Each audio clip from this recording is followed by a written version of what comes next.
Should we start from the beginning? Yeah, sure. All right. I have a very difficult time believing that we're going ahead with the study.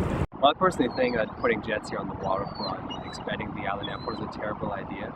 And when they introduce jets to this beach, it's going to be a game changer. Please join us and raise your voices to stop jets arriving on the island airport.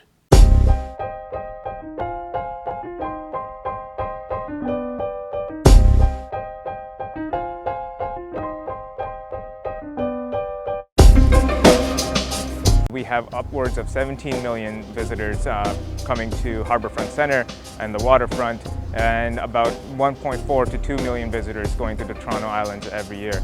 Now that is an economic impact on Toronto that is at jeopardy if we look to bring a mini Pearson by the lake. You need to get involved for your sake and for your kids' sake, because the adverse impacts of what happens on the waterfront will affect you and them much more than me.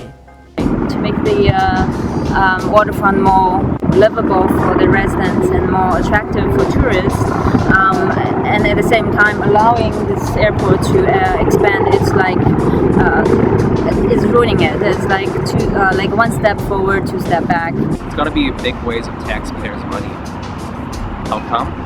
Well, the different levels of government combined have invested $1.4 billion to revitalize Toronto's waterfront. That's a big chunk of money. That's my money, your money, our taxpayer dollars. We're going to flush all of that down the toilet by ruining the waterfront and putting jets here, putting in place in Pearson by the lake. I think that's not right. Behind me you can see the ugliness that is now being transformed into even more ugliness. There's no way, in our view, that these jets can be as quiet as the Q400s. I'd like to speak, but there's flights landing right now. Billy Bishop Airport is not about convenience. In a short while, I'm going to be able to take public transit directly to Pearson Airport to catch a jet flight in about the same time that it takes me right now to fight through traffic and get to Billy Bishop Airport from my neighborhood. So even before Porter gets his jets here on the waterfront, there's going to be a fast and convenient connection to Pearson Airport. The train is only going to take 15 minutes. 15 minutes by train. Call me selfish, but I want it to be as quiet down here and as lovely, not just for me, for everybody. This whole thing about the jets is dead. Because why should we have them here? There is a huge airport. They should go there. So I think they should just keep the planes at the big airport.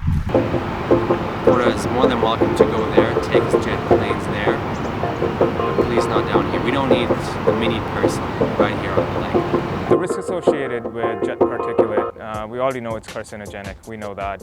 The increase of jet traffic on Toronto's waterfront will impact parents and children. Hi, we are tourists from Germany, and we did a tour through USA and Canada, and now we end here at Toronto because we heard it's a beautiful city and there's a high life quality.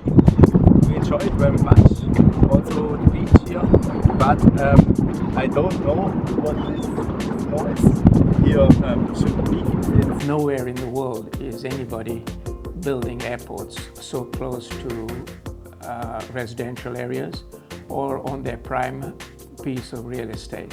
Hi, my name is Steve. We've lived on the waterfront now for 10 years. It was a wonderful place to move to. Since Porter has come and taken over the airport, the entire experience has changed fundamentally. And if the proposal to operate jets out of the airport goes through, it will utterly destroy the waterfront experience. So please, no jets, no airport. Once the approval comes into place, these planes are going to go back to doing what they do every day, which is every 3 or 4 minutes, a plane will come low over the beach, or they won't even go over the beach. They'll go directly over the neighborhood.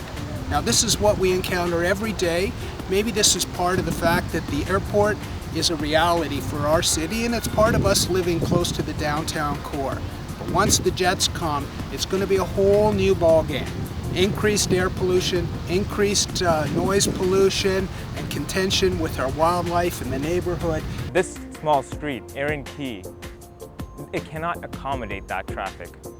It cannot accommodate the current traffic of 2 million travelers and visitors a year.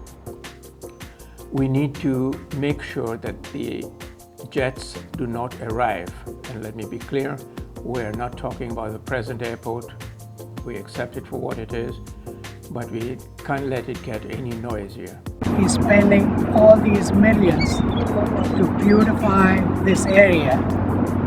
Then why would they want to pollute them with noise and smog from these jet planes that are coming in? Makes no sense to me at all. We all know that if a train goes by, it's disruptive. If there's loud horns honking, it's disruptive. So airplanes flying by your window are very disruptive. As Torontonians, we need to do what we need to do to stop this expansion. Please join us and defend the waterfront and our city from bringing jets onto the island airport. So say no to jets out of Billy Bishop Airport.